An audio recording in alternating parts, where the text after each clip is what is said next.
সারাদিন খালি টোটো করে ঘুরে বেড়ায়নি, আজ দুজনেরই খাবার বন্ধ। কি গো পটুর মা, কার খাওয়ার বন্ধ?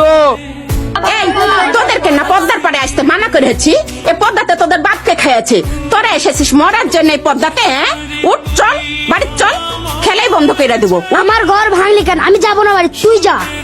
এই শেফালি চল, ওকে পদ্মাতে খেক, পানি লিয়ে আই। এই শেফালি ভাতগুলা তুলতো, আমি পটুকে লিয়ে আসি। আচ্ছা।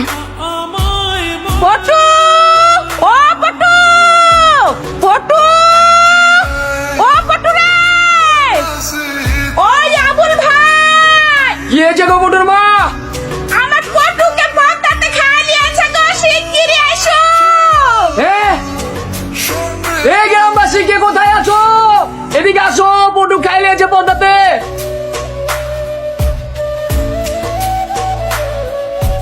যাবেন আপনারা নৌকায়? হ্যাঁ হ্যাঁ যাবো। গুচ্ছগ্রাম যাবেন? যাবো, 200 টাকা লাগবে। আচ্ছা চলেন। কি সুন্দর নদী। সত্যি খুব সুন্দর না? আচ্ছা মামা, গ্রামটা ওই পার দিয়ে কত দূর? ওই পারের চরের ভিতরে মোটরসাইকেল আছে, ওই পার থেকে 5-7 মিনিট গেলে গ্রাম। আচ্ছা, এই নদীর পানি কতদিন থাকে?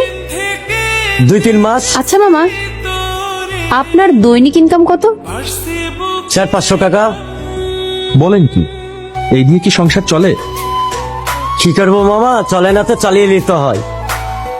ড্রাইভার ভাই একটু সাবধানে চালিয়েন, পরে টরে যেন না যাই। ভয় নেই মামা, শক্ত হয়ে বসে থাকেন, পড়বেন না।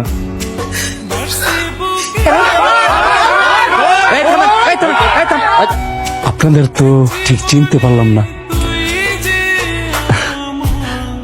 আমার নাম মিশুক, আর ও আমার স্ত্রী ফিদু।